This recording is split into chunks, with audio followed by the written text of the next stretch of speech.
I'm hoping today can my you remember my computer glitches last week? Mm-hmm. It's just gone. I went in and looked at like, do I have to delete stuff off my computer? I've got plenty of space. Yeah.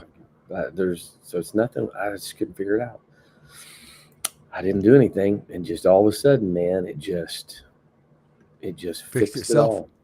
So Huh. it's Is it, crazy. is it, did it have to do with Restream or did it have to do with your computer? Do you know? It was my computer because it was all the things. Oh, got you. It was all the things. Glitchy in many ways. Mm-hmm. It would just so it would go like it'd be going along real good, and then Mhm. all of a sudden you'd hit something, and it would just like hesitate, What? just like pause out of nowhere. I wonder why. No idea. Like it would just act like, yeah, I'm done. Mm-hmm. Yep. So weird. There we go. Just now showing up on Facebook. So let me go in, and once again, I gotta edit the description because for whatever reason it doesn't let me change it anymore. I don't even know why it does that. You know, yeah, I was so excited when they changed that. Ooh, that's ugly. Okay, I gotta fix this just a little bit. So I'm gonna let you kind of carry this for just a second because it the format did not translate real well to Facebook. So I've For got to, real? yeah, I got to reformat just a smidge here. So Well, we'll just the so here's something you could talk about while you're doing that because it's just sports. Um oh yeah, I can do that. so last night I watched last night I watched the Rams and the Vikings game. Yeah. And I'm sorry.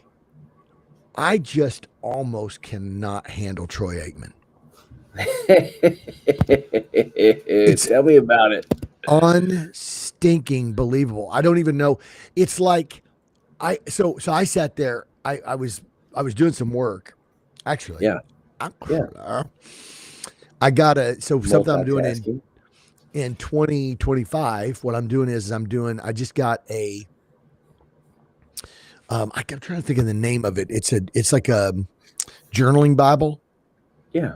Okay. Um, let me see if I can find the name of that. This is pretty cool. I was looking at it, checking it out, and I was kind of I don't know digging into it, but it's like wide margin. It Mm-hmm. has not only does it have wide margin, but it's also lined and all this Mm. stuff. And so it's kind of like a note taker's Bible or journaling Bible, and it's like by Thomas Nelson or Zondervan or whatever. Anyway, so I was taking some notes, whatever, and so I'm just listening out of the back of my head. I'm kind of watching it. The game's not a very good game, and so finally I'm like, "Oh, shut up!" And Stephanie's like, "What?" And I said, "Don't you hear him?" Troy Aikman I said, he just cannot get, I said, number one, it's like he's the greatest, Mm-hmm. of all Mm-hmm. time. And so when a quarterback does something, he just can't get off of it. Mm-hmm. And so anyway, I'm like, oh, she's like, Troy Aikman drives you crazy, doesn't he? And I said, he does. And so I went back and man, I just went in and started, focusing on going back into the Bible stuff, and doing all that. Well, anyway, long story short, um, all of a sudden Stephanie said, "Holy cow!" And I said, "What?" And she said, "I see what you're talking about." And I said, "What?" And she's like, "Troy Aikman." That's awesome. And I said, "What? What is it?" And she said, "It's like," she said, "It's like he says it, and Mm-hmm. then they have a play." Mm-hmm. And then he goes back and says it again. And then they have another play. And then he goes back and says it again. And she's like, it's like he just keeps going. And I said, that's what I'm telling you.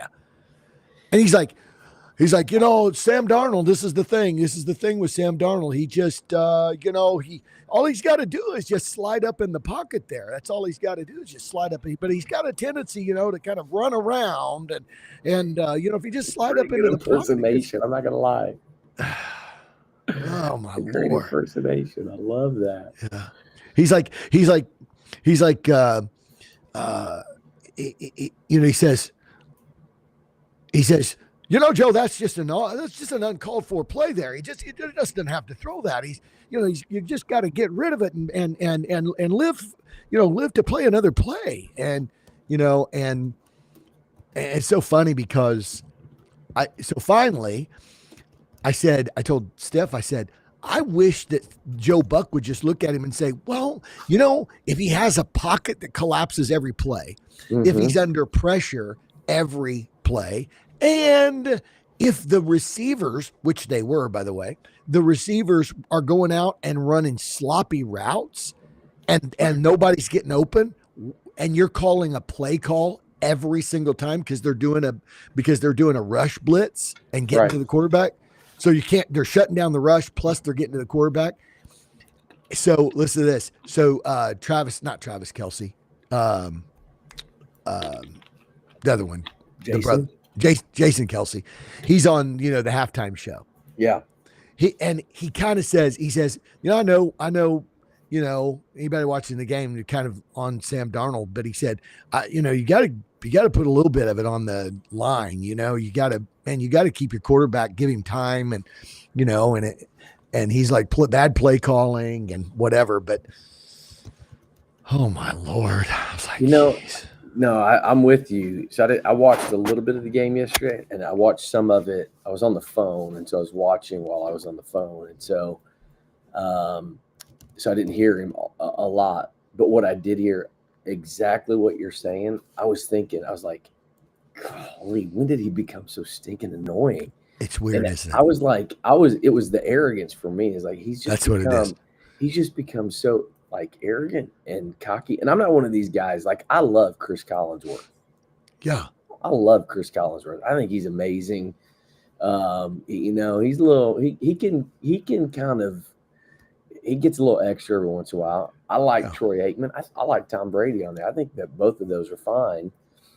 So I'm not one of these guys that, it's kind of become in vogue to rip on these guys that do the announcing and whatever. Yeah. But man, he's obnoxious. He is. I said, obnoxious.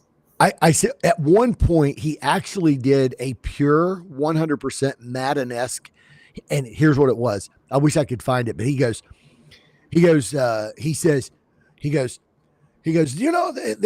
here they were, they just throw the ball up the middle and he was wide open, and if there's nobody there.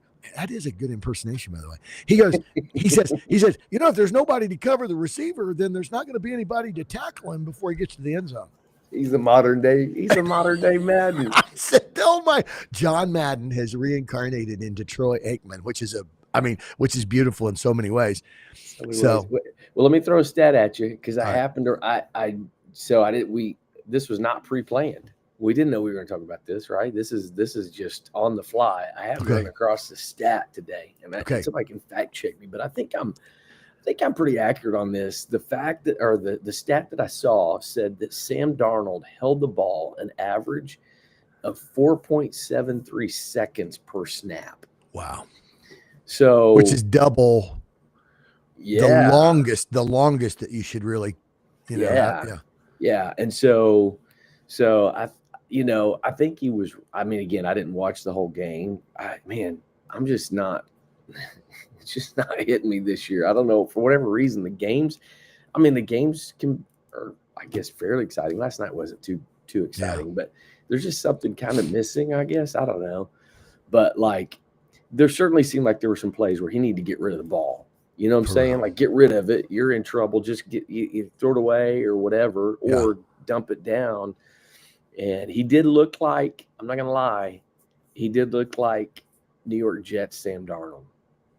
Yeah, well, sure. And what's so weird is it's strange to me, though, that your quarterback, who you've got. Mm-hmm. And so why do you continue to call up slow developing plays. Like, for example, there was Right. a play where they went for it on 4th down and they ran the shortest route that any of the receivers ran was a 7-yard route. I actually went back. I watched the play. There was a guy that ran a 7-yard route, and a 10-yard route, and a 15-yard route. And I'm like, you're 4th and 2. There's pressure on the quarterback. Those plays are all going to take at least 3 seconds for the quarterback to get the ball. And the guy that ran the 7-yard route slipped.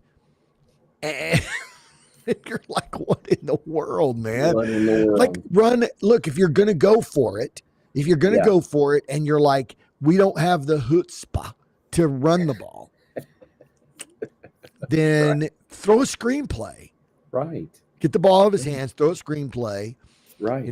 But anyway, Right. I don't know. Exactly. I put some of that on play calling. I put some of that there. Everybody's to blame.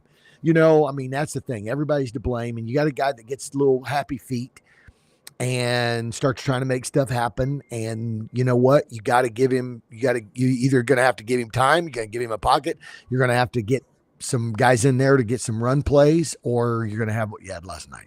Yeah. And here's the deal. He's just a placeholder anyway. I know he had a really good season. I think he threw 35 touchdowns this year. And 14-3.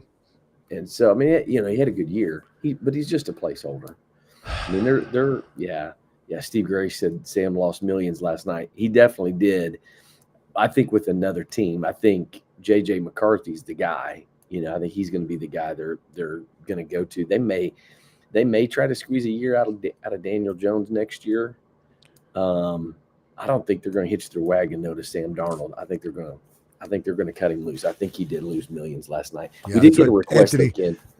Dr. Anthony Richards said he looked lost. Gonna cost him some money in the offseason. I agree. He did. But the thing about it is he looked like he was sped up. He did. And I think that the thing, that's what I'm saying when, I'm saying because this is the thing. The camera focuses on the quarterback. Yeah. And so you see him, and so you're like, what are you doing? And then you listen to Troy Aikman, who's becoming one of the most annoying announcers alive, and Troy Aikman and Joe Buck, which wasn't much better because he just kept setting him up. I know. What do you think the Vikings have to do to turn it around in the second half? Well, Joe, I don't know if I mentioned, but Sam Darnold's really sucking it up tonight. I'm like, I looked at Stephanie. I'm like, thanks, Joe. Joe. No Thanks. doubt. For real. Why don't you tee it up for him? One of the last series, there was like 6 minutes to go, and they were like, just like, I think the actual quote was something like, I don't know if the Vikings know this or not, but they're behind. They need to score some points. Like slow coming to the line. Yeah. Slow coming to the line. So we did get a request. Dr. Tony Richards said we need a Harry Carey impersonation. Dude, you do the Harry Carey. I try. No, yours is so much better. You know what I sound like? I sound like that guy. What's the guy that does would you look at that? Would you just look at that? What's his name? Yes. Oh, what's his name? Oh, goodness gracious. Oh man, what is that guy's name? I can't think of his name, but he does an impersonation of a guy, one of his guys that he Ed does. Bassmaster. Yeah. Yes. Ed Bassmaster does an impersonation of Skippy. I just was asking, did anybody see that? And so when I do Harry Carey, it sounds like a casually drunk Skippy. What mine sounds like is Will Ferrell doing Harry Carey. Hey, how's everybody doing? Will Ferrell version. Yeah, Harry Carey. Well, I was just going to tell you, if they got a grand slam, that tied the game up. They're 4 runs down. If they got a grand slam, they tie the game up. And there's nobody on base. It's like, Harry, nobody's going to get a grand slam if the bases aren't loaded. There's nobody on. I know, but still. Dunston spelled backwards is not snud. Oh, man. Would you look at that? Would you just look at it? Ed Bassmaster. We're getting all kinds of Ed Bassmasters. I saw one the other day, just happened to pop up. Speaking of Ed Bassmaster, I saw one that popped up, and it was the Mumbles guy, that's with the cowboy hat. Mm-hmm. And he says a few things that he's actually saying something, but then he mumbles the rest of it. And it was so funny because he was somewhere and the people were trying to be nice. And he was telling them and he was shaking his head and they were shaking their head. And then he would ask him a question. And then they're like, well, what was it? Say that again. And, like he would get them going and they were just trying to, just like, oh yeah. Hopefully he'll leave. Funny. And then he tried to engage him. And I had a thought, one last thought about Sam Darnold real quick. I had a thought while you were talking there. Sam Darnold looked like me, like on hole number 6 when the wheels start coming off. You know what I'm saying? Yeah. And like the next thing you know, you're like 10 over through 12. You know what I'm saying? I know. And you're like trying to like, okay, just slow down. Just slow down, hit a good shot, and then you hit a horrible one. Like it just goes over and over again. That's what he looked like. He looked like me last night when the wheels are about to come off. That's exactly right. And that's so right. Kim Bistarkey tells us Bartleby. I think I want to say Slitzmaltlicky. Slitzmaltlicky. Slitzmaltlicky. He goes in and asks him if they got Slitzmaltlicky. Oh, that is hilarious. Have you heard the one, by the way, the one where she calls in for she said for pest control? Yeah. Yeah. And she said they chrysanthemums. She said, I got chrysanthemums. And they're like, they're like tarantulas? Yeah, chrysanthemums. And then she said, is it effervescent? And they're like, effervescent. Do it stink. Effervescent. She's going, and then the one's like Mentos calls and said, they said I had Mentos. No, they were eating Mentos.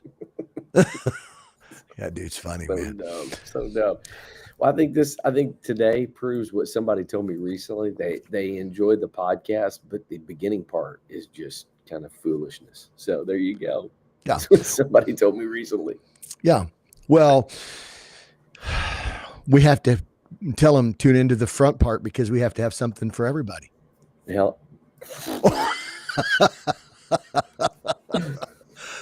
Damn. That's we do it for you. That's why we do it. Awesome. I told him, I just said, well, it sounds like to me that's the part that you need because you need to lighten up a little bit. So it sounds like. That's right. All right. I think we're ready to go. You ready to go? I mean, we got some heavy stuff. I don't know if can they make the transition? It's gonna be the big one today. It's gonna be the big time today. It's gonna be the chrysanthemums. Do it smell good? It do. It all sure right. Do. Let's go. All right, let's rock and roll. Yep. This off real quick here. All right. Let me check one thing real quick. That's a powerful sound. Here we go again. Here we go. I'm gonna bust out the. That's so bad, man. It's so bad. All right, here we go. Whew. 3, 2, 1. Hello, everybody, and welcome to the Mobilized Church Podcast. This is Chris Dillingham, alongside my big brother Ken Dillingham, Junior the Third, on this crisp January morning. Mm-hmm. It's a little chilly out there, and still, Ken, I'm looking outside. And I see grass. Yeah. We don't have snow. It's a beautiful thing. That's amazing. Toledo, Ohio. We didn't even do the weather report. We didn't even do the Ken Bistarkey weather report. Did we get one today? You know what? There are days that don't deserve a weather report. Oh, we did get one today. Why don't you go ahead and give that to us now? I know this is the live podcast, or the recording. So, it may not mean a whole lot to the people that are going to listen like, 3 days from now. Well, it's so buried in the comments. Let me just simply say it's cold as all get out and there's snow on the ground and it looks like just stay in, man. There you go. There it is. That's a powerful weather report. But I don't have time for all this foolishness. We've got some big stuff to tackle. Oh, we got some big stuff today. We could. Are we done with our Troy Aikman talk?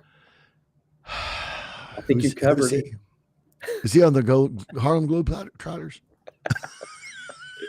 I think he's preaching bot this year. Not sure. That's on the right. bot schedule. That's right.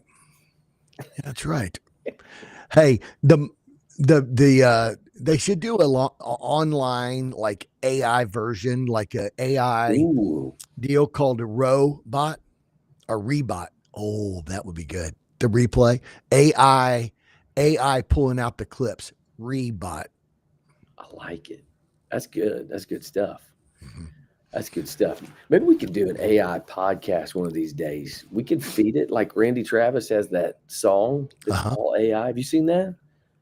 Yes. He has a song that's all AI. Like that's right. Because he had a stroke, I think, or something. And it's terrible. It's all AI. Yeah. And it sounds better than the real Randy Travis. It does. So, oh man, yeah. I mean, to throw shade at the man, but I'm just saying, man. Hey, I'll tell you what though, I like Randy Travis. I'd rather Randy Travis do color for an NFL game than Troy Aikman. That's all I'm saying. Even in his current condition. Randy Travis, 3 wooden crosses. That's an old country classic going way back in the day. I'm gonna love you forever. Oh man, we get a little Randy Travis impersonation. Forever, never, amen. See, I said amen. Not nearly enough nasal. Yeah, way long. Yeah, right. Have a lot more nasal for Randy Travis. Oh man, so we've had a interesting pre-show. So we're wound up today. Wound up. You know what's funny is that Randy Travis song. Speaking of the weather report, it does start with "As long as old men sit and talk about the weather." Oh man, it does. As long as old women sit and talk about old men. Did I get enough nasal in that last part? Hey, you're getting there. You're getting close. You're getting close. Oh man, that's awesome. Troy Aikman says that guy sings as bad as Sam Darnold, quarterback. Out of nowhere, Troy Aikman just like jumps in on the restream. What's worse than Randy Travis singing country music? An impersonation of Randy Travis singing country music.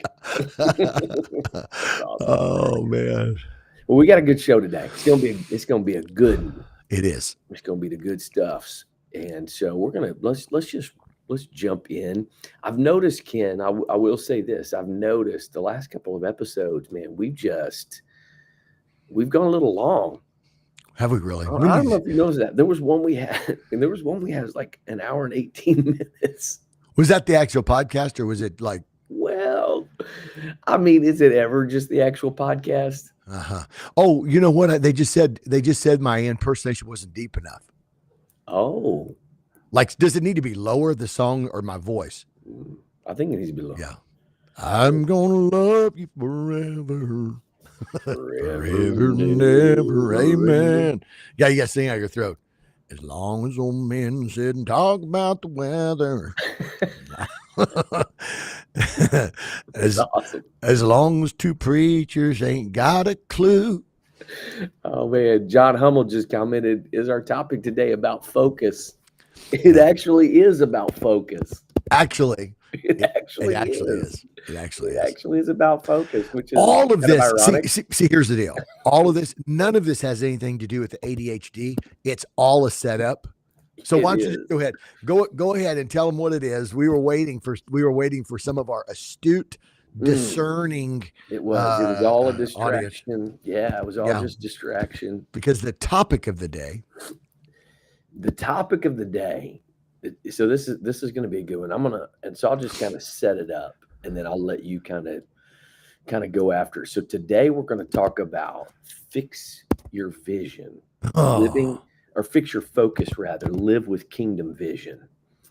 And, so we really haven't talked about this, but I was preaching, I've been preaching about the times in scripture where it talks about one thing, one thing thou lackest, one, the rich young ruler, there's one thing. And then he said to Mary, there's one thing that's needful.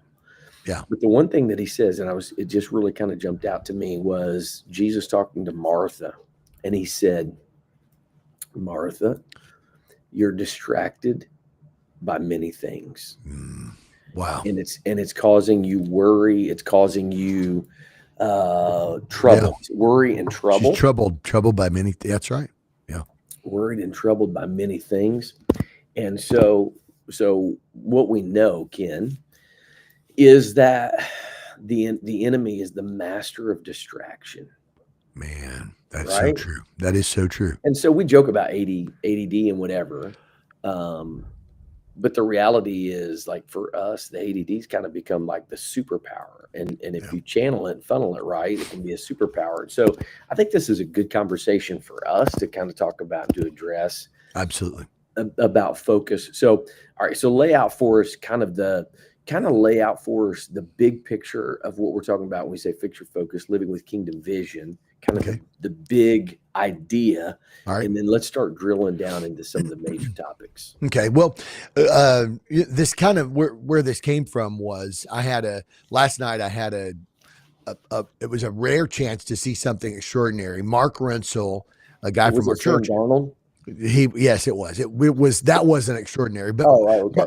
Mark Ritzel told me, he said it was one of the best nights of the year to see multiple planets in the sky. It was funny. He came in with his phone, and I don't know if you've ever seen one of those deals where you've got a phone and you can hold the phone up and with the screen facing you, and you can actually turn it up into the sky in different places, into the night sky, and it'll tell you, based upon where your phone is pointing, what you're looking at in the astronomical bodies of the sky.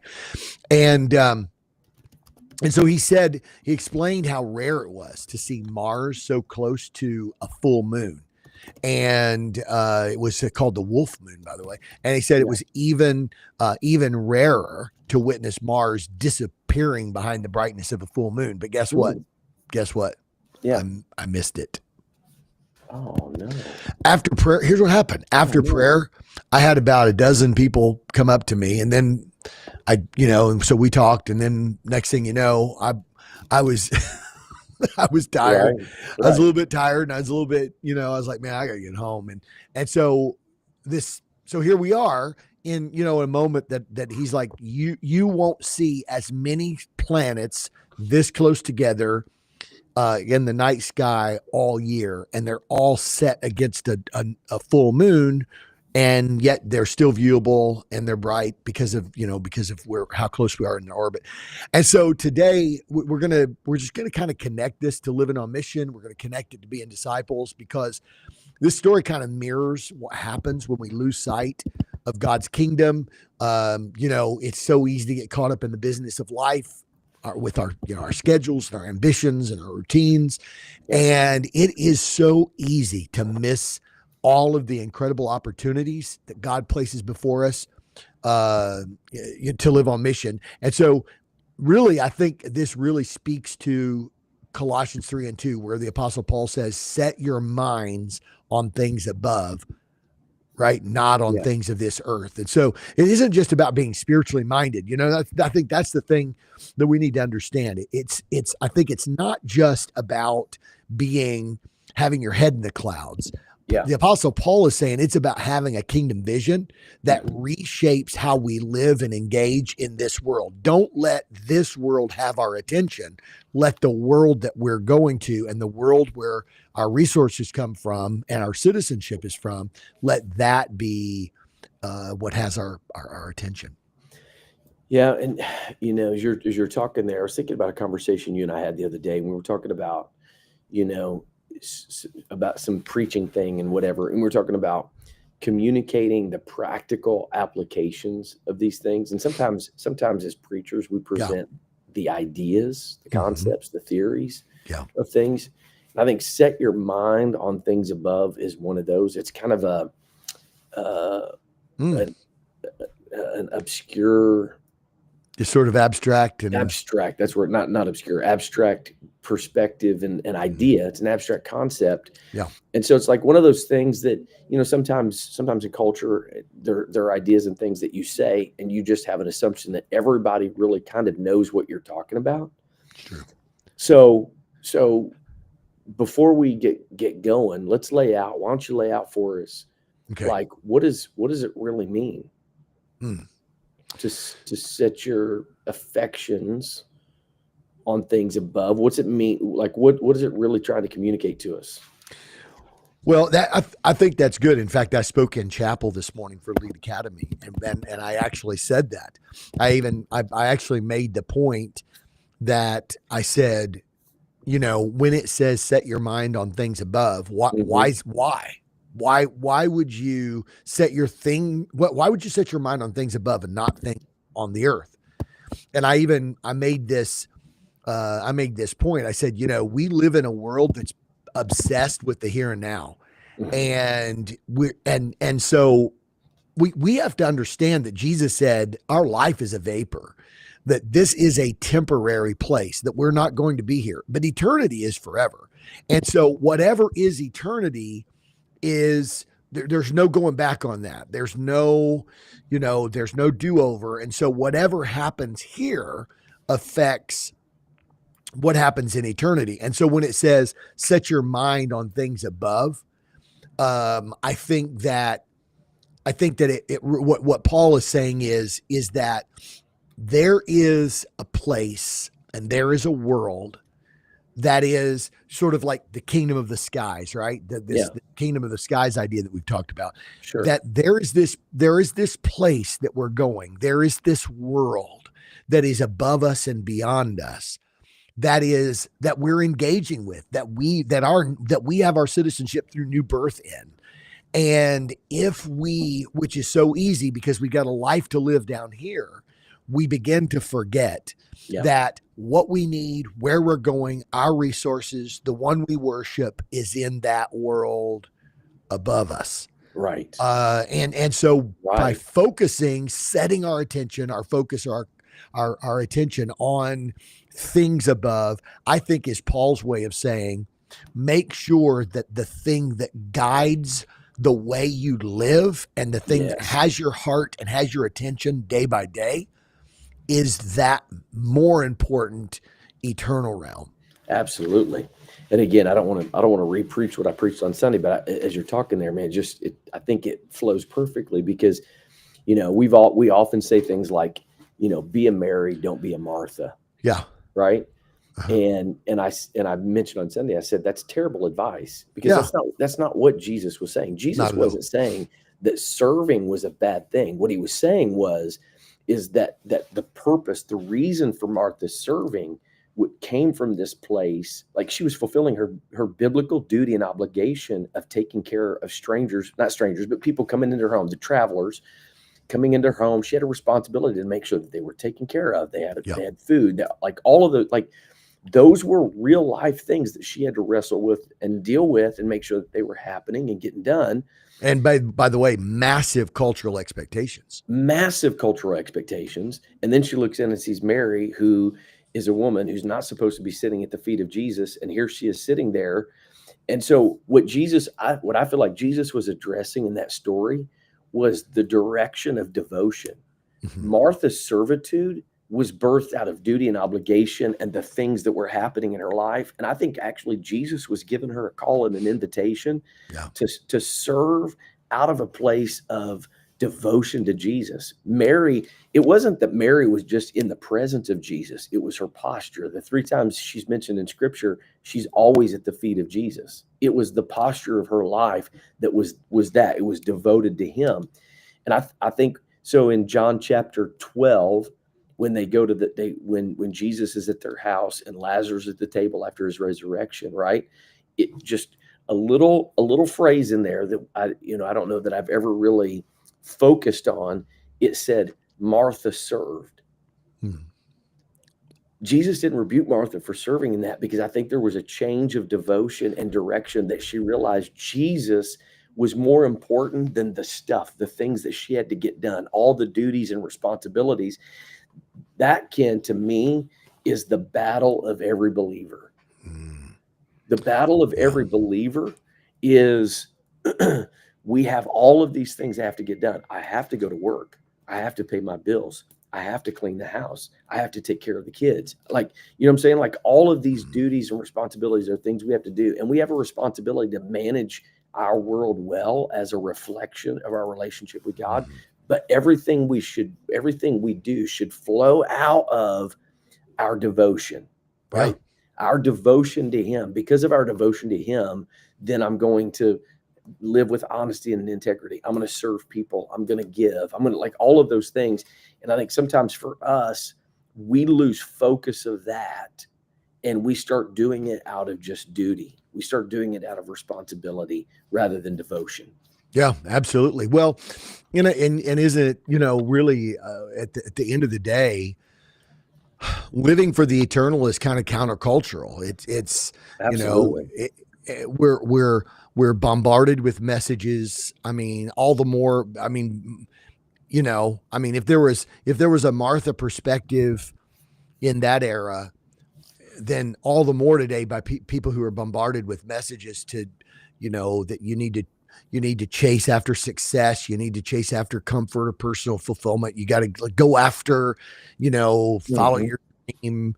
That almost as though like Martha had probably some personality driven things and probably some cultural expectations. For her, it was like, look, just let's just say it how it is. I mean, they were living in an era where a woman's eyewitness account was not permissible in court. Yeah. It was not a woman's place to be sitting in with the men at the feet of Jesus. In that culture, it just wasn't, it was unheard of. And this probably wasn't a one-time event for Martha. Yeah, right. This is the way she lived her life. Well, see, and that's exactly what I started to say. There was that element of exactly. There was that element of counter or yeah, what she was doing, what Mary was doing was countercultural, and Martha was trying to say the way I bring value to this Mhm. moment is to make everything amazing. Yeah. The way I bring value to this Ooh, moment, come on now. you know what I'm saying, is to Yeah. make everything perfect and just exactly the way it should be. Mary needs to understand that. Mary needs to understand she has a responsibility to make everything the way it should be. And Jesus said, I am shalom in this moment. I Mhm. am what makes everything as it should be. Yeah. And so she's chosen the part that actually makes everything the way it should be. And in this moment, I want you to understand that even though what you're doing isn't unimportant, it's just not going to be able to create better shalom than I can create.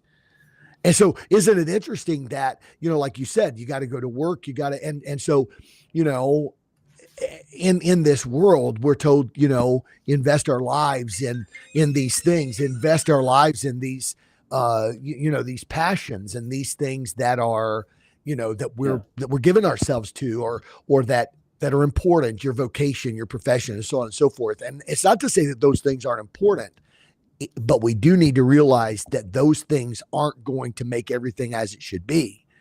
Yeah. And when it's all said and done, to me, the question we should ask is, we should ask ourselves. I told the students today in the chapel service, I said,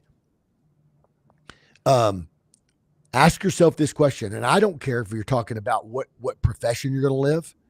I don't care whatever. Ask yourself this question: will this matter in eternity? Mm. I Man, think. that's so good. I mean, there it is. Will this matter in eternity? Yeah. Yeah. The constant tug of the temporal Yep. detracts away from the things that really matter, which is the That's it. eternal. That's it. Right. And that's the challenge that we face. And that's why I think, we have seasons like usually in January, we do ours in February, but churches will do, 21 days of prayer and fasting. Uh-huh. or whatever, some variation or some focus time, Right. seekers week or whatever it is. Why do we do that? Because over time what happens is the the the pulls of and the demands of the temporal never Yeah. cease. That's true. They're constantly pulling on us. They're constantly trying to drag us down. And so this is why it requires intentionality and focus for a person. And this is why we're so radical about the be the disciple piece. That as a Yeah. disciple of Jesus, the consistency of saying my devotion is going to be directed towards Jesus, everything that I do. So when I go to my job is not a silo of my life So outside of true. my relationship with Jesus. So My true. job, I'm going to go to my work and I'm going to be the best employee they have because it's an outflow of my devotion to Jesus. That's exactly right. I'm going to be the best neighbor in my neighborhood because that's an outflow of my devotion to Jesus. It's an expression that just me focusing on making money and having good benefits and trying Yeah. to climb the corporate ladder or do whatever, like those things are indicators of a focus on the temporal. Yeah. But if you do it from the place of devotion, guess what happens? Like you're going to be a better employee. You're going to have more opportunities because God wants to use you as, like you told Abraham, I want to hold you up and show you to the world that this is what it looks like to be blessed. God Yeah. wants us to do that, but it has to be us. Here's the deal, Ken. If we're focused on those temporal things, we're no different than everybody else, Yeah. right? We're no Right. different than what the world is looking for. Make more money, climb the corporate ladder, live in a nicer neighborhood, have the nicest house, nicest yard, and all the things and whatever.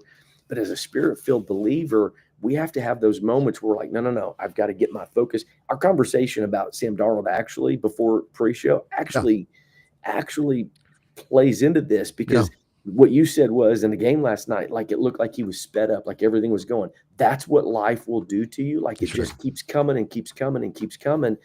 And as spirit-filled believers, you got to hit the pause button and be like, no, no, no. My focus and my direction has to stay on the most important things. The be the Mary piece is when Jesus is the center of all the devotion. He has to be the center of everything that we Yeah. do. And he said she's chosen the better part, and I'm not going to take that away from her. Yeah. We have the choice. I think Jesus was saying there's the choice. Devotion to I've got to cook the best meal. I've got to have everything just right in the house. I've got to have everything just in place because it's me making everything better. Mary said no, with Jesus in it. It's the eternal piece and it's the better, and I'm going to choose that. That's the rub and the challenge that we all face. Yeah. I think it's Matthew 5 that Jesus said, all these things the Gentiles seek. Mm-hmm. I mean, ultimately, Jesus, he speaks these things and says, if you do this, if you do good to those who do good to you, if you give gifts to those that deserve it, then you don't do anything that's any different than godless people. Mm-hmm. Godless people, give gifts to their kids. Godless people take care of people who take care of them. Right. So I think this is the thing where, it really causes us to arrive at a place where, we have to be able to say that our focus must be on the eternal. And as you said, I think what it also does is it's the incorporation. This is one of the things that we talk about a lot, and we have through the years, we've talked a lot about the fact that daily living Mm-hmm. is we call it within the natural rhythms of life. Yeah. And really that is the difference between the do versus be thing. Yeah. Yes. If it's things that you do, it is a wearying life. It really is. It's a wearying life to try to do all the things that are expected. If you try to do all the things that Jesus says on the Sermon on the Mount, I think sometimes Jesus speaks about what kingdom living looks like to put us into tension of arriving at a place that says, I can't do that. Sure. Like literally, I think sometimes Jesus says some of the things that he says so that people arrive at a place saying, how could, in fact, okay, I got an example of that. Jesus says, the rich young ruler walks away. Mm-hmm. The Bible said that he went away sorrowful because he had much. And Jesus said, how difficult is it for the rich to make it into the kingdom? He said, it's easier for a camel to pass through the eye of a needle than for a rich person to make it into the kingdom. And the disciple said, who then can be saved? Mm-hmm. Mm-hmm. Right? And Jesus then responds, with man, it is impossible. Yeah. But with God, all things are possible. And so today, I think that this comes back to not do this, not that. I think this comes to a place where it says, I've got to become transformed. And this has to be something that I am. It goes back to if you get squeezed, if you're made out of lemons and you get squeezed, lemon juice is going to come out. Yeah. I think this comes right down to this place that says, this is what creates humility in our lives, right? This is, I think this is the place where we experience this level of transformation where something else is the focus. Love the Lord with all your heart. Love your neighbors as yourself. Somebody once said that humility is not thinking less about ourselves. It's thinking about ourselves less. Right. And so this is something to me that we arrive at this place where we say, I'm going to be transformed so that my life is lived inside the daily rhythms with Jesus at the center. No matter what happens, no matter what I'm challenged with, it's who I am, thus how I live. Absolutely. No, it's so good, man. So good. And so I think it would be good. So you kind of mentioned humility, right? So we've hammered on you in the pre-show. You talked about FOMO, Yeah. right? Like that's become the big thing. And truthfully, man, we got a lot of people that have like, and I'm careful to say this, just because you feel anxious doesn't mean that you battle anxiety. Yeah. Everybody feels anxious from time to time. So I think our words matter. We need to be careful with what we say. Yeah. But there is some anxiety of feeling like, I'm missing out on something. I'm missing out on this, and that will produce the chasing of the temporal. And somehow we've got to redirect our affections. And this is why, again, the definition of a disciple person is willing to let Jesus change what they care about, because you're gonna follow what you feel. You're gonna go after what you care about. Yeah. And so it is important to, again, set your affections on things above. Set your heart, set your mind on things that are above, because that's what you're going to follow after. And I do think that there are times where we battle as believers. We battle that feeling like we're missing something in the temporal that's not tangible, maybe, when we pursue the eternal. Mm-hmm. Right? Wow. So the temporal has the immediate gratification, which we've become a society that is just absolutely addicted. I was talking about Sunday. I woke up the other day. This is how our brains work. Yeah. And I was thinking about all of this stuff. I was thinking about serving and all this. I woke up at 3:00 in the morning and I had a thought. How do you bake a potato? Huh? How do you bake a potato? And so here's what my thought was. Do you remember the old school? Like, you poke holes in it with the knife. Yeah. Right? You poke holes in the potato. Yeah. And then you put it in aluminum foil. Yeah. And you put it in the oven. And you cook it for like 16 hours. Yeah. And then you pull it out. And the middle is still hard as a rock. And so, right? You know what I'm saying? Like that's how we used to have to bake potatoes. Right. And I got a couple different answers as how do you bake a potato today? It takes like between 4 to 8 minutes in a microwave. Wow. Right? We live in a world that, like, most people today wouldn't even really know how to really bake a potato in an oven. Huh. Because what we're so used to getting everything right now.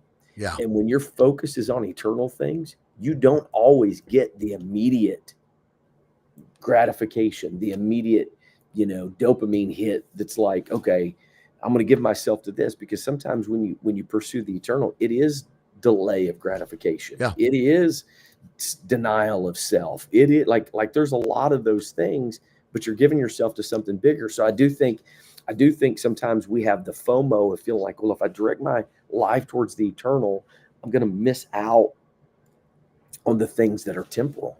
Yeah. Yeah. How many times you have people who actually use that as an excuse, for Yeah. their lack of devotion or their lack of commitment or their lack of involvement. We've both had people who've come to us, even especially when they've been challenged, you guys, hey, just checking on you guys. You've missed a lot of church lately, and I just want to make sure you're okay. And what's so funny is people are like, well, if you gauge the level of a person's devotion to Jesus by their church attendance, you're moving into legalism. Well, okay, you can say whatever you want, dingbat, but here's the deal. How do you really feel? No, That's awesome. I hope you feel my sanctified sarcasm there, but no, for real, but the reality is you do start. The reason why that becomes a really good like guardrail litmus test Yeah. is because you start noticing that when people's values and their values change, their commitments change. Sure. Absolutely. You start watching when people that, you start, and one of those places is, let's be honest, it's church attendance. And they start, you say, hey, just wanted to check on you, make sure you guys are all right. And they're like, well, I don't want my kids to miss out on Sure. all the stuff I missed out when I was a kid, because my parents, would never miss church. And so I missed out on, I couldn't ever play in travel baseball league, and I couldn't ever, and blah, blah, blah, Swing blah, on the blah. pendulum. Yeah. Right. And so what's happened is they're actually making FOMO disciples. Ooh. And Ooh, so come on now. right. Disciples. Right. And what is negotiable to the one generation, right? What's negotiable to one generation will become unnecessary in the next. And I think that's the thing that we have to be careful, because you're going to, like you said, you're going to have FOMO for whatever it is that you're most passionate or what matters most to you. Like life is too complex, Chris. There's too many things. Think about this for a minute. There's a lot of stuff that I don't have FOMO. Right. I've had 3 people offer me a free trip to the inauguration. Okay.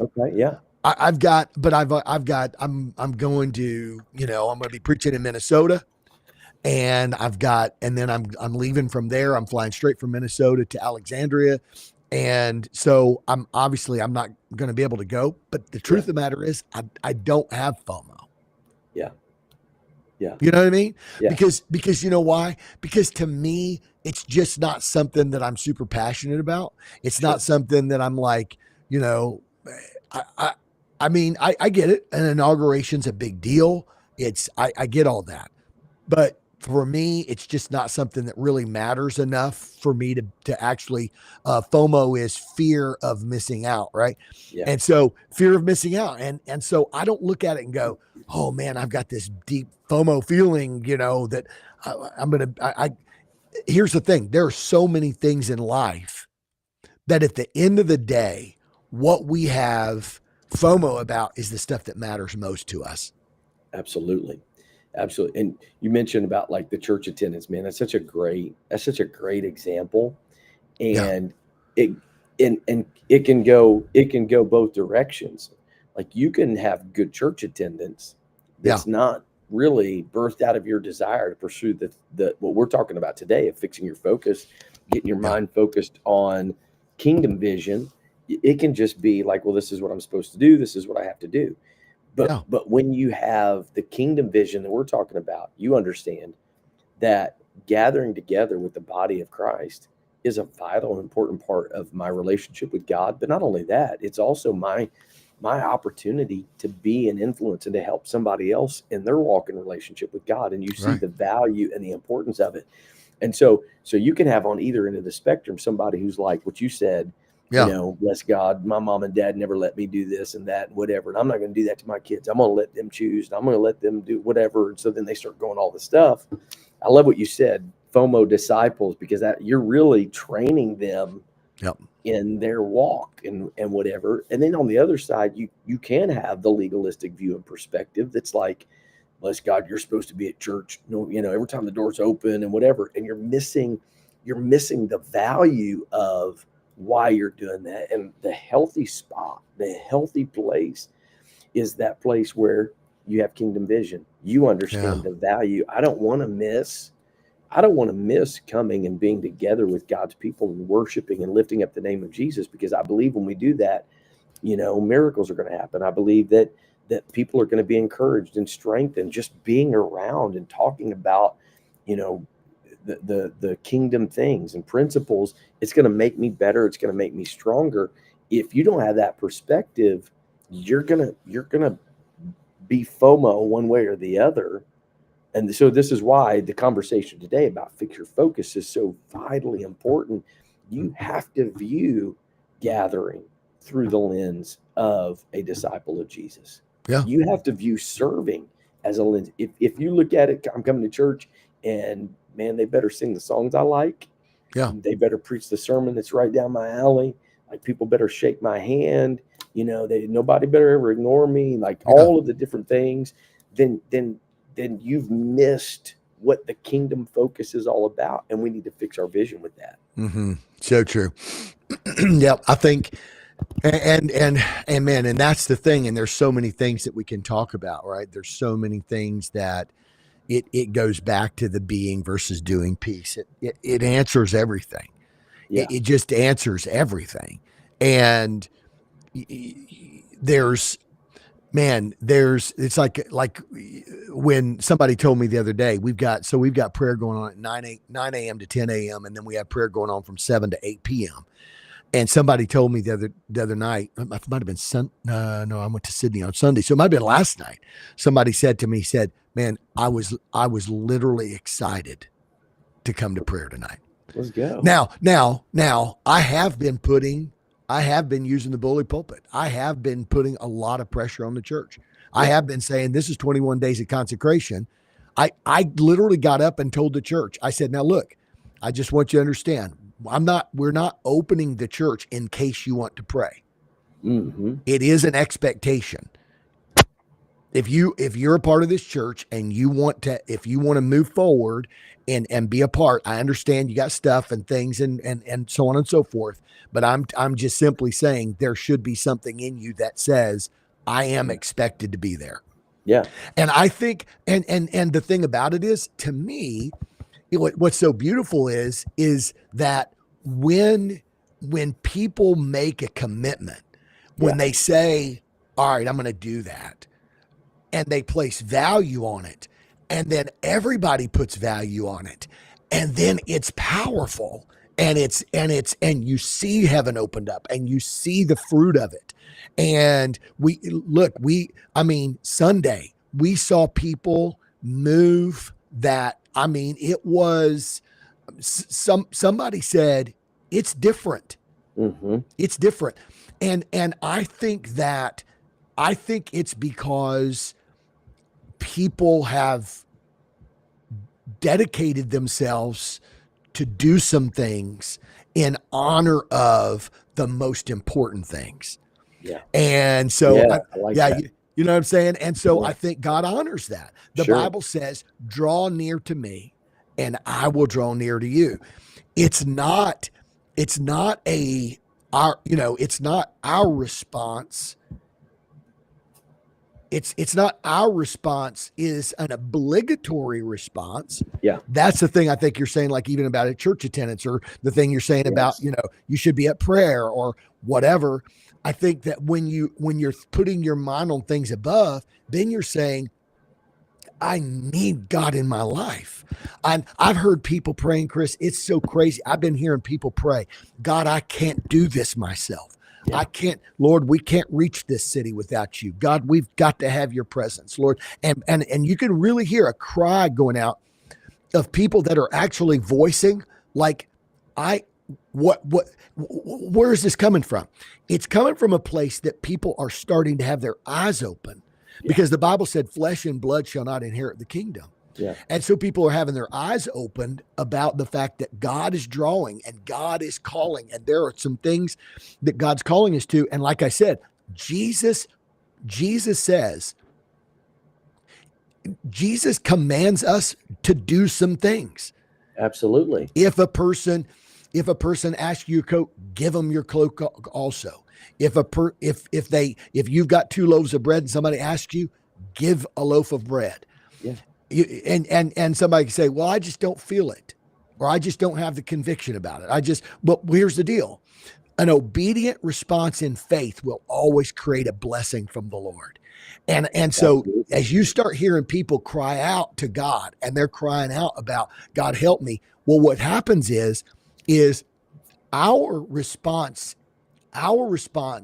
is not obligatory to God doing something. God responds to us doing something. Yeah. And I think that's the thing that we can't get that backwards. I Sure. think we got to get it to a point where we begin to realize, if we set our affections on the things above, then we'll start realizing that's what I want.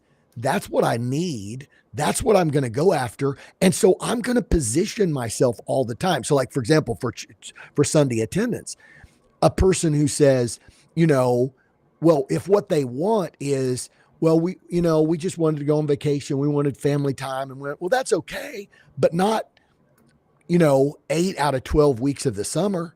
Yeah. Why? Not because they're not keeping up with the church attendance expectation, Yeah. but because somewhere along the way, those are the things that have begun to matter most to them. Man, that's so good. Jesus said, if you love me, keep my commandments. Right? Which is crazy, because if you have a conviction about it, if you think it's a good idea, it's like, he said, which is crazy to think about, the way we think about love, because we think of love as being like so emotional, and it's got to be whatever. And Jesus said, I mean, he's basically saying, love is the choice. It's you choosing to say, I'm going to do these things. They're non-negotiable. He didn't say, here's some things that'll make your walk with me better. bro, Here's some things that will, like, if you love me, these are commandments. And I'm expecting you to keep these commandments. That's what I'm saying. Right. Yeah. Right. Yeah. And that's the thing where, because I think that they're like, I want to make sure that when people listen to us and they listen to us talk about, that we need to be the disciple, it's not, and I say that a lot. I do say, this is the difference between doing and being. Yeah.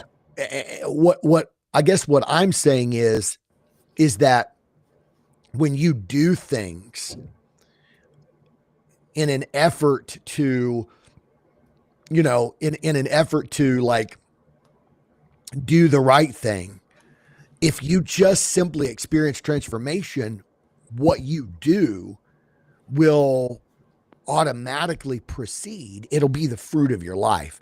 Exactly. But it doesn't. But here's the deal. When we say doing versus being, I think, like you said, it goes right back to, it's not like Jesus is saying, now I'm going to put these things out here, and as you begin to be transformed, these are some things that I'm going to expect from you. No, Jesus said, if you love me, you will keep my commandments. Like, that's not a passive, like, if you want to, I don't want to put too much pressure on you. I know you got a lot of pressure in life right now. I know the world's tough. And, I heard somebody, they were talking about, like, a couple of weeks ago, we had the storm was coming in and, whatever. And somebody was telling me that some area churches, not apostolic, just some area churches had canceled service on Sunday morning. And they said, well, we want to give our people opportunity. Got this big snowstorm coming and so on and so forth. We want to give them opportunity to prepare and so on. And I'm like, why is it the church's responsibility to make sure that they've got time to prepare? Why don't people have a sense of saying, hey, we got church tomorrow. We got stuff to do. I got to get this stuff done. I need to have some good time management. But somehow the church has almost been infiltrated with this pseudo compassion. I'm going to show people compassion because I'm going to give them space and I'm going to help them. I'm going to help them have a good family time because we want to have good, strong families or whatever. And it's like, okay, like I get that. And I think we should cultivate that. But I think that what we really ought to do is to say, this is something that it should matter to you and you should cultivate this. You got a lot of time in your week. That's the point, right? Yeah. That's the point. That's the whole point of what we're talking about being. It's the whole point of, if you love me, keep my commandments. It's what matters to you, what's most important, which is why Jesus constantly dealt with the heart, because out of the abundance of the heart, all the issues of life, the mouth speaketh. It's going to come from your heart. And there is the danger. This is why I think I kind of hammered about the Martha thing. Yeah. Because a lot of times it comes across as, don't serve, just be at the feet of Jesus, just be in his presence, just focus on his presence. Right. And I think that misses the point of what Jesus was saying. It So wasn't good, bro. He wasn't saying serving was wrong, doing was wrong. He was saying you're missing the direction of your devotion. If So she good, would have bro. served that, because the King of Kings was sitting in her living room and said, I want to do this as an expression of my devotion and my love for him and my relationship for him. Man, bro, the blessing that would come upon her, which is where I think, wow, good, dude. I think in John 12, Mary's pouring out the alabaster box and the fragrance fills the room and everybody's all moved. But I think a lot of that was set up because Martha made space for Jesus to be there with all of the people and to celebrate the miracle of Lazarus being resurrected from the dead. Now she wasn't doing it as a duty and an obligation of her responsibility to take care of travelers. She was doing it out of her expression. It was a serving of thankfulness because of his resurrection power, his miraculous power in his family. Dead Lazarus, who's now alive, sitting at the table with Jesus. And Martha said, Mary's going to bust out her alabaster box, but I'm going to serve. I'm going to make this an amazing thing as an expression of my devotion. Is it producing joy? It's interesting because that's so good. And I'll just close with this. This will be my last. The thing that I think is beautiful about that is the fact that if Mary celebrates the fact that the home of Lazarus and Mary and Martha in Bethany is somewhat of a home base for Jesus. Yeah. Like, sure. They become central figures in the whole ministry of Jesus. Yes. Like Mary, Martha, and Lazarus are, if you look at, there's not a lot of places that you consistently see Jesus in the New Testament. Like you do see, the Bible says, one person said, hey, I want to follow you. And Jesus said, okay, but just so you know, the foxes have their holes, the birds have their nest. The Son of Man doesn't have anywhere to lay his head. Right. And Martha's spirit said, I'll take care of that. As long as I'm here, you will have a place to lay down your head. Come on, somebody. Jesus, I want to make my home a place that everybody else may want something from you. Yeah. But I want to be the person that creates an environment that you can come and basically kick your sandals off and feel like that we're not asking anything. In fact, we want to give you something. So good. And man, if I think that's the thing, if because here's the deal, Mary's just receiving Mm-hmm. and Martha's just giving. Mm-hmm. And Martha's saying, Jesus, make Mary a giver. Yeah. And Jesus said, Martha, your mind is consumed always with the giving thing. Yeah. And I appreciate that. But I think Jesus is directing her to saying, she's worshiping. Mary's worshiping. Yeah.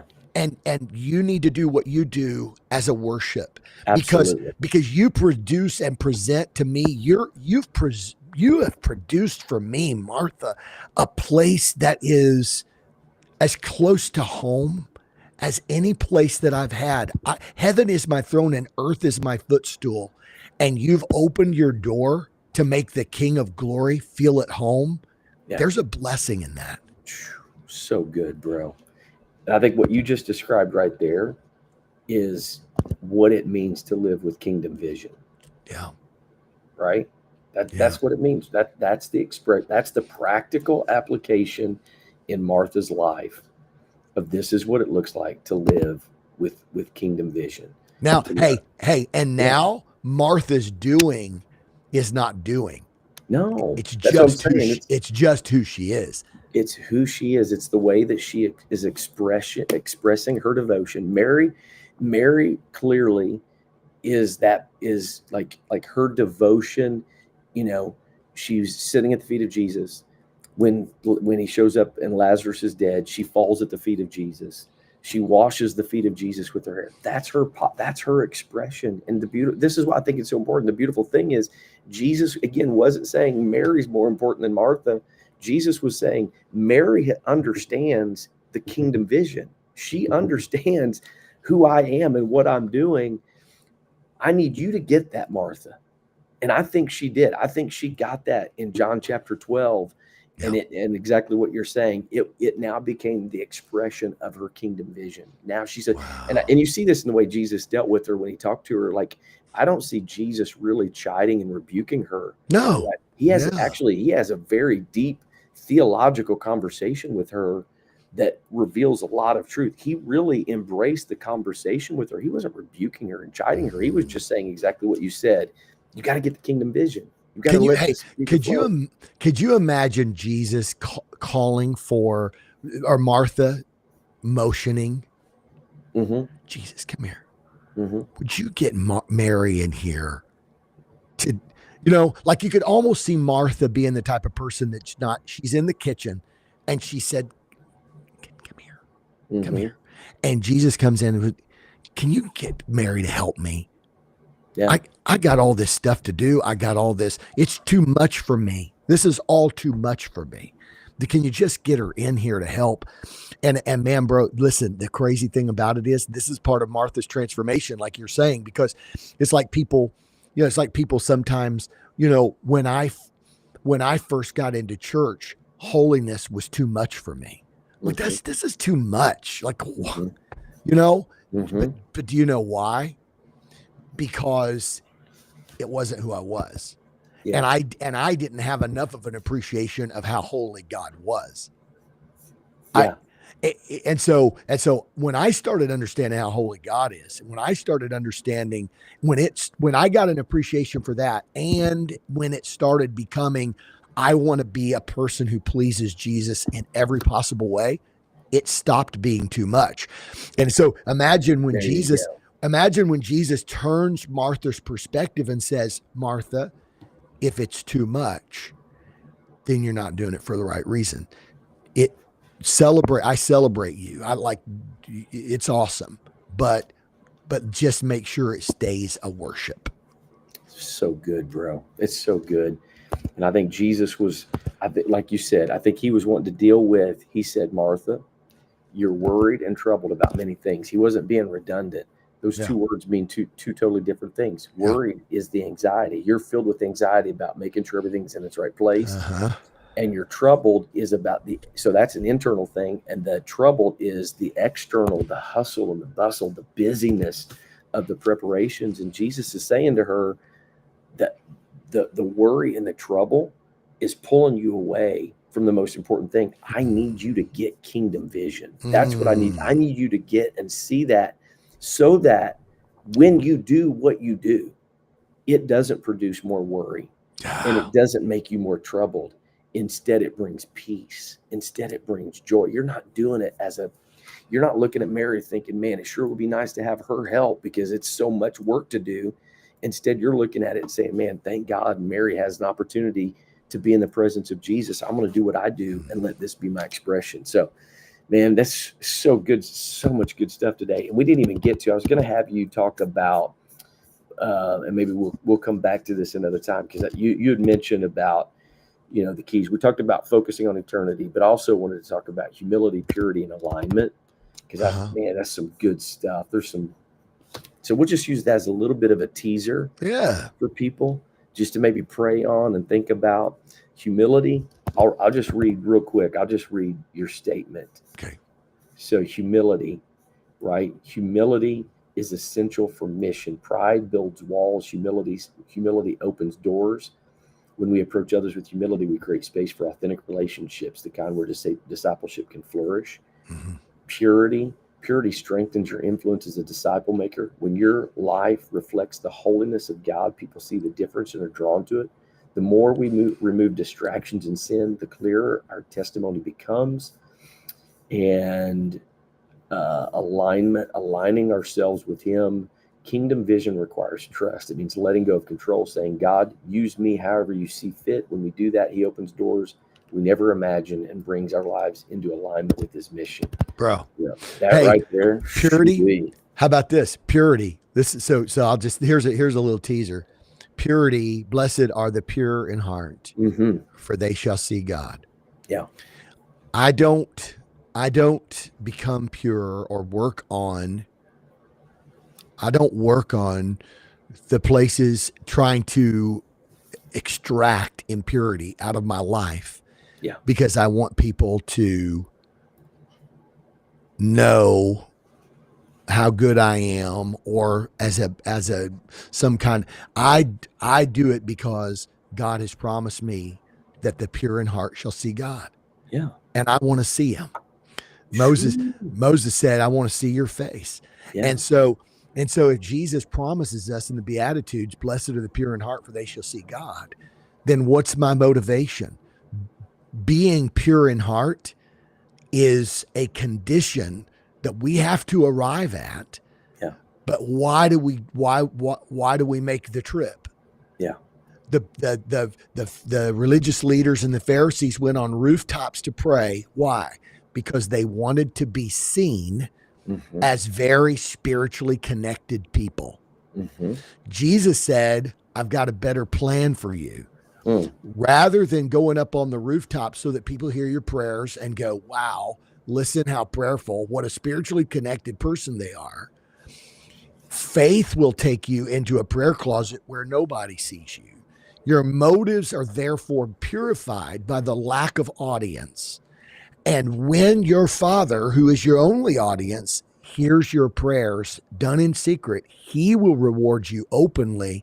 And the result of the open reward will cause people to say, wow, that's a really spiritually connected person. Whew, come on now. Come on now. My God. It's good stuff, man. It's good stuff. I think that's a good place just to leave people kind of just hanging right there.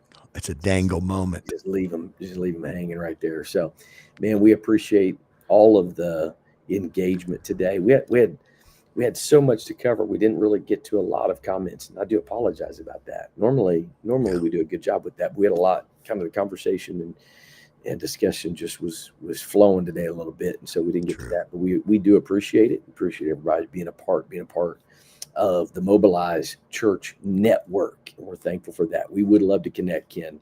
Yay. If anybody who has interest in becoming more connected with us and how you can be a part of this movement of mobilizing missionaries and disciple makers into every place of life, check us out, thedillinghamgroup.org, or you can check us out on all of our social media sites. We'd love to connect with you. And Ken, we're going to come back next Tuesday. Are you gone next Tuesday? You know what? That's exactly right. Yeah, you're going to be gone next Tuesday. So Yeah. we will keep an eye on social media and we'll keep you updated on how we're going to make up for that. So we'll get you information on that on social media. Look forward to coming back to you next time. Until then, go live mobile.